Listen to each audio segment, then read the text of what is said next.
Karena nggak pernah ada satu momen yang tiba-tiba oh that's it terus tiba-tiba mengubah semuanya. Karena saya percaya semua itu adalah rantai. Semua itu adalah rantaian yang berkesinambungan yang kalau kita jeli kita bisa melihat ada benang merahnya dan kita bisa connecting the dot dan kita bisa melihat oh that is my purpose. Oh itu tujuan saya ditempatkan di tempat ini di masa itu gitu. Nah tapi untuk saya bisa men-summary, saya selalu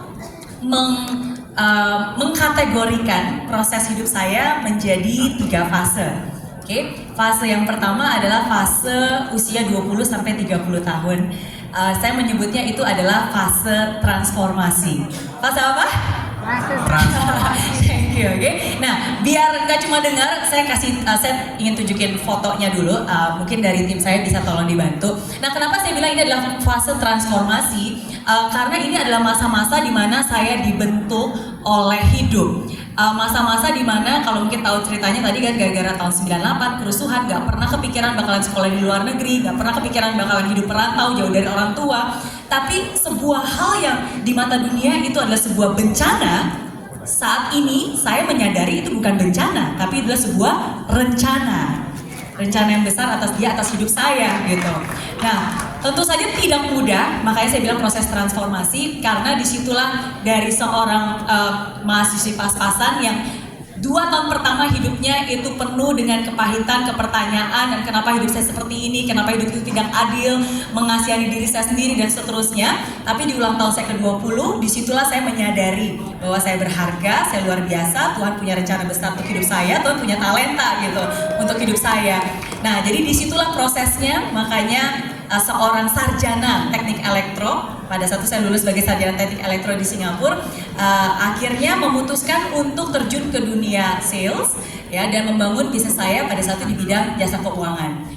Tentu saja dengan kerja keras, dengan proses ya, karena kan saya percaya kalau Tuhan kasih kita purpose pasti kitanya harus berproses ya. Purpose itu kan memang janjinya Tuhan, promise-nya dia, tapi kan bagiannya kita adalah prosesnya yang harus kita jalani tanpa tahu rencana exactly-nya seperti apa. Nah, jadi inilah proses transformasi bagaimana seorang sarjana teknik elektro dengan keterbatasan hutang ratusan juta dolar, ratusan juta rupiah, akhirnya bisa rupiah 40.000 Singapura dolar ya, akhirnya bisa bertransformasi dan bisa mewujudkan mimpinya. Next, bisa tolong next.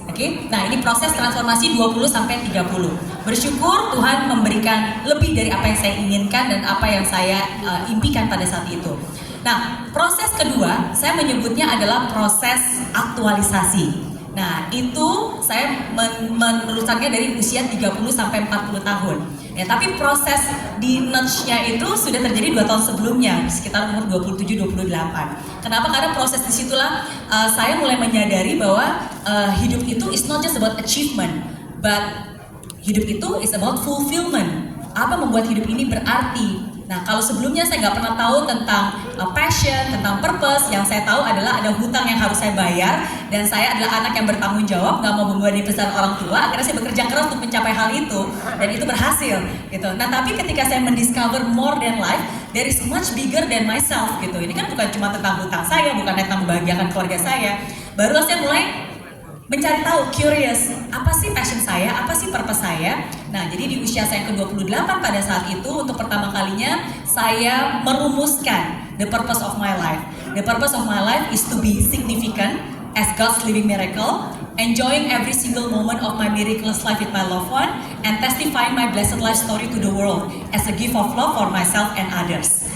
Itu yang saya tulis 16 tahun yang lalu dan masih resonate untuk hidup saya sampai hari ini. Kenapa? Karena saya merasa hidup Tuhan itu luar biasa banget dan saya harus menjadi orang yang signifikan.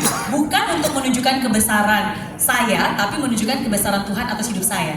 Dimanapun saya ditempatkan, di musim manapun, saya ingin menjadi yang terbaik di bidang itu supaya saya bisa menjadi channelnya gitu. Dan saya tahu untuk proses menjadi yang terbaik di tempat itu, manapun itu pasti butuh proses yang tidak mudah.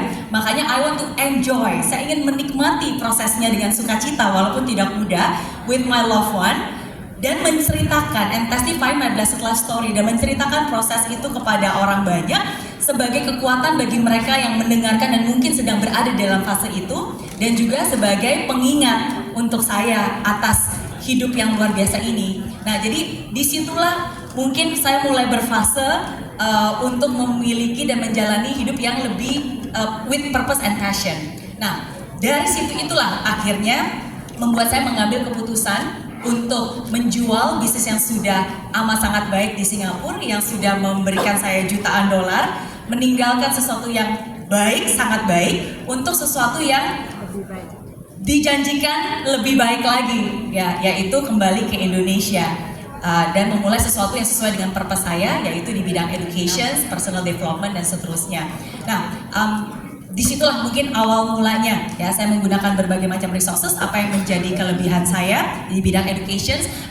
Pada saat itu mungkin juga saya juga udah diberikan banyak platform karena mungkin banyak dapat penghargaan, akhirnya banyak orang mengundang saya, jadi saya menggunakan kesempatan itu untuk berbicara, sharing message of hope, message of love, message of faith dan seterusnya dengan bahasa-bahasa yang lebih universal dan melakukan apa yang hari ini.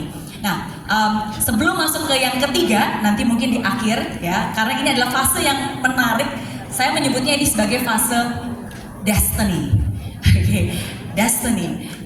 Tapi nanti kita akan bahas. Tapi satu hal yang saya ingin tunjukkan, oke, ini nggak terupdated ya, next karena bukan saya kendalikan. Oke, next dulu, coba next berikutnya.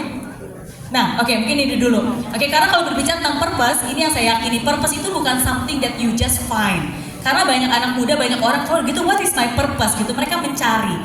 Tapi I personally believe purpose is something that you create through intentional action and decisions. Jadi kalau kita menyadari hidup kita dan menyadari kita ini mau apa dan bergerak kemana, ya sesungguhnya setiap hari kita mengambil keputusan itu, mengambil sebuah keputusan dan tindakan yang benar-benar kita sadari towards that purpose gitu. Nah, jadi inilah yang menjadi beberapa prinsip fundamental